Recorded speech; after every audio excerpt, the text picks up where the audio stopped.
السلام عليكم ورحمة الله وبركاته. كل سنة وانتم طيبين. النهاردة هنعمل مع بعض فراخ مشوية بخضرة المحشي. هنعرف الخطوات ايه وهنعرف المكونات ايه. نبدأ بسم الله الرحمن الرحيم، والصلاة والسلام على سيدنا محمد وعلى آله وصحبه أجمعين. يلا بينا نشوف خطواتنا ومكوناتنا. يلا بينا. معانا خضرة محشي حبة قليلين من كل نوع. معانا شبت بقدونس كزبرة خضراء، ومعانا بصلة متوسطة، وفرخة طبعا مقطعة 4/4 ومغسولة كويس جدا. معانا التوابل بتاعتنا: ربع معلقة فلفل، ربع معلقة كمون، ربع معلقة آه، كزبرة ناشفة، وشوية ملح.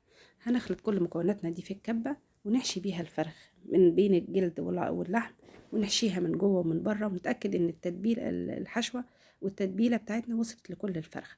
نقدر نحشيها من قبل بليلة، نقدر نحشيها يومها الصبح أو قبلها بساعتين أو بساعة، أو لو مستعجلين نشتغل بيها على طول، برضو هتبقى طعمها حلو. صينية مدهونة مادة دهنية هنحط فيها الفرخة بتاعتنا، وبرضو ندهن الفرخة بتاعتنا من فوق بمادة دهنية. ممكن نسويها على البوتاجاز من فوق من غير ما نضيف عليها مية، هنغطيها تنزل ميتها وهتستوي. ومجرد ما تستوي ندخلها تحت الشواية، بس بعد ما نصفي المية والصوص اللي زايد ده على جنب. وممكن نسويها في الفرن من الأول، الفرن يكون حامي قبلها، وندخلها ونغطيها. وأول ما تنزل ميتها ونلاقيها استوت، برضو نصفي المية على جنب أو الصوص بتاعها وندخلها تحت الشواية تاخد لون.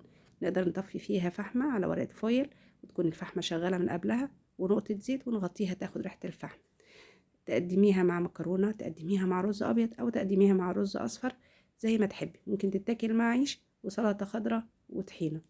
جربوها ان شاء الله هتعجبكم. تقولوا لي رأيكم في الكومنتات، وما تنسوش تشتركوا معايا في القناة، وان شاء الله نتقابل في وصفة جديدة. كنت معاكم سناء مختار من أكلات سنة. في أمان الله.